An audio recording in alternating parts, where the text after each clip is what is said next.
What's worthwhile? Considering what we consume, believe, say, and do towards peace of mind, vitality of body, and joy of spirit. I'm Ramsey Zimmerman. Here's some more healthy living, motivation, and discussion. Hey there, it's Ramsey here. Now, I know that this will be a controversial episode, but I need to advocate strongly on this one. I am a fan, supporter, and a booster of power naps. I've got them dialed in.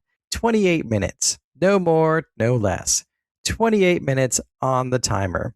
I have arrived at this number through years of rigorous experimentation involving my bed, the alarm on my phone, and absolutely no scientific controls whatsoever. But recently, someone asked me a question that required me to defend my position. Are power naps actually good for you? And that sent me looking into what is really happening during those 28 minutes.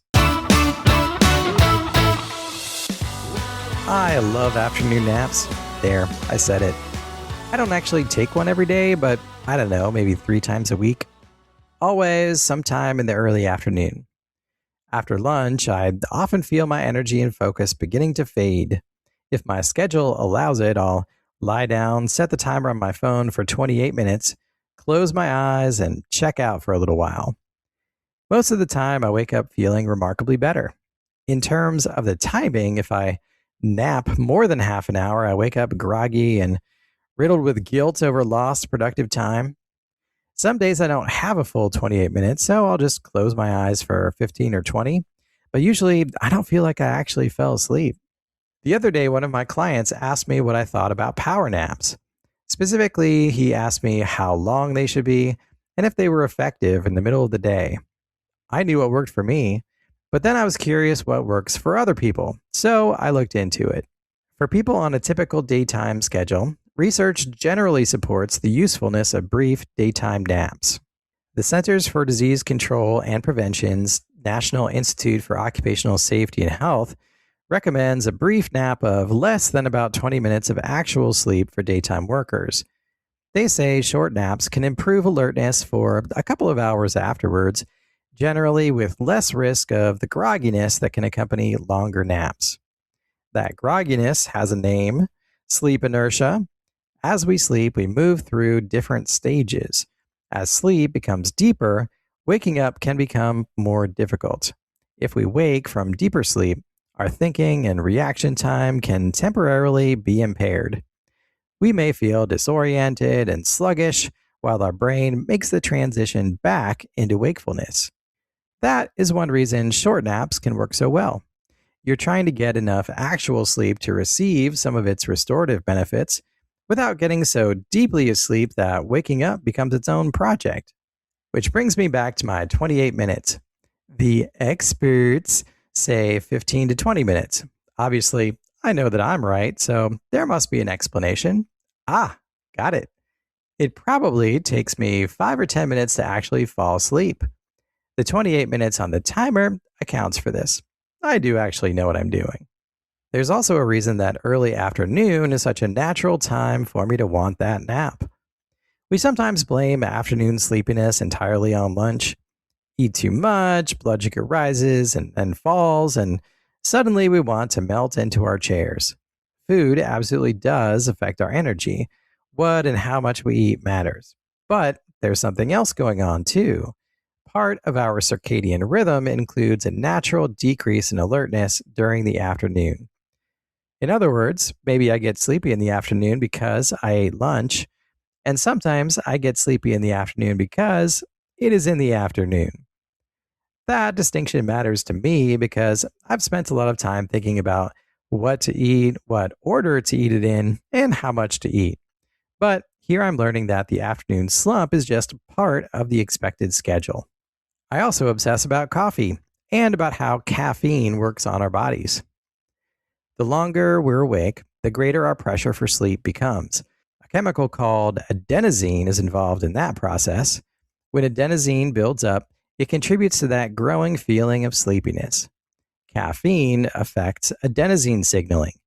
Caffeine binds to adenosine receptors and temporarily makes it harder for those sleepiness signals to get through.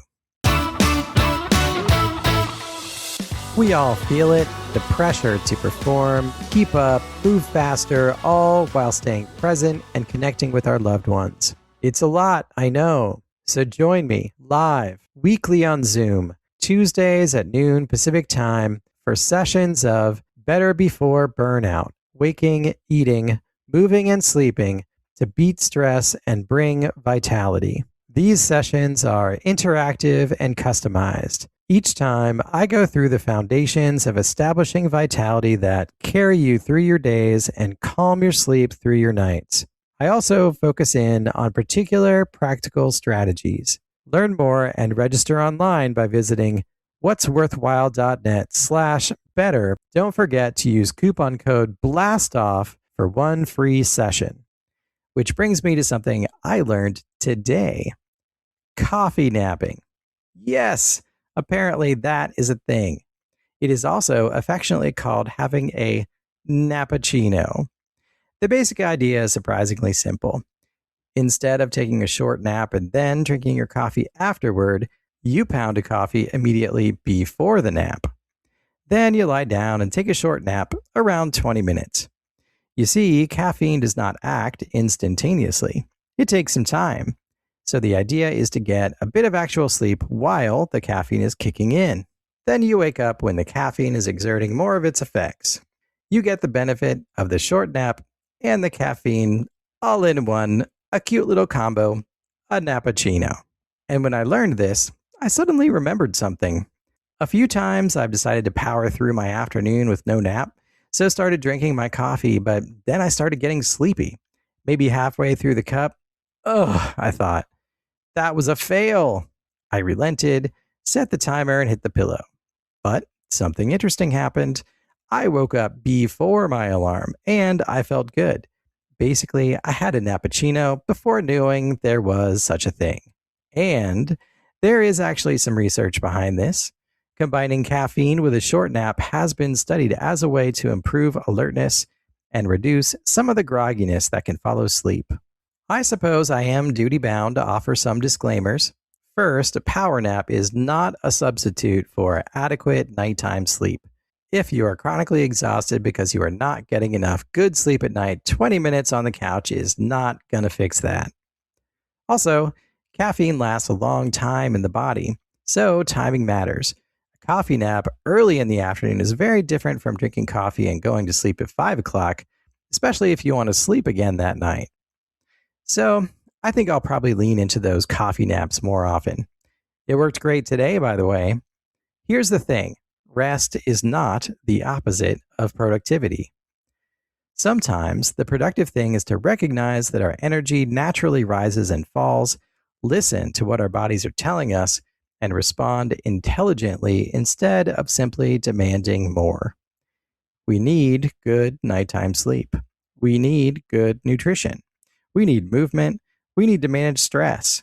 There is no 20 or 28-minute trick that replaces those foundations.